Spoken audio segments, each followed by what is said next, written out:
Irlandais, là-bas, face au manque d'appartements, une nouvelle offre s'est développée, occuper les bureaux. Reportage François Baudonnet, Frédéric Furnemont.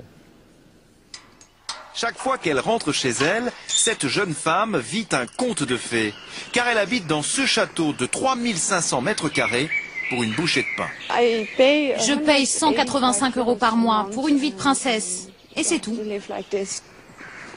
La bâtisse et le parc sont en vente depuis plusieurs années. Voilà, c'est ma salle à manger. Vous voyez comme elle est grande? Je l'adore. Dans cette pièce, je sens vraiment que je suis dans un château.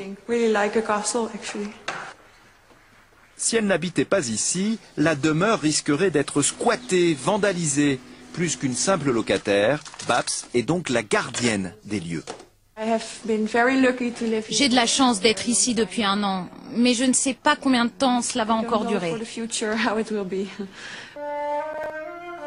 Car quand le château, ses 20 pièces et son théâtre auront trouvé acquéreur, elle n'aura qu'1 mois pour déménager.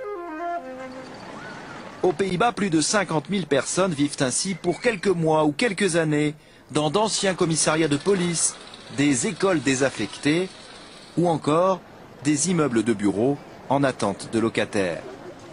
Un succès qu'aimerait connaître cet agent immobilier parisien.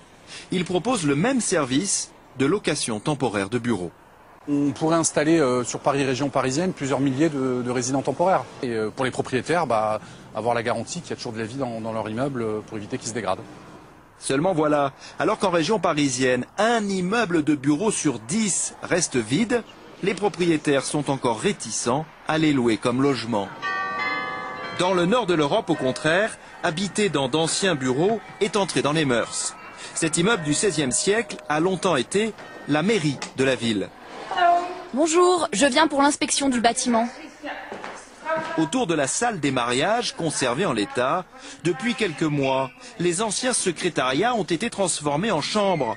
Quant au bureau de monsieur le maire, il sert de coin télé. Aujourd'hui, l'agence spécialisée vient contrôler que les colocataires n'ont rien abîmé. Quand les habitants ne respectent pas les règles, on leur donne un avertissement et on leur dit qu'ils doivent changer. Et si ça se passe une autre fois, on finit le contrat. Leur loyer n'est ici que de 170 €, mais en contrepartie, ils doivent accepter quelques désagréments. Voilà notre douche. Mais comme elle a été installée dans l'ancienne cuisine, eh bien on ne peut plus ouvrir le lave-vaisselle.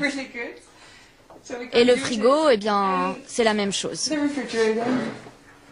Pourtant, 20 ans après leur lancement, ces logements si particuliers sont de plus en plus populaires car ils représentent un excellent remède à la crise.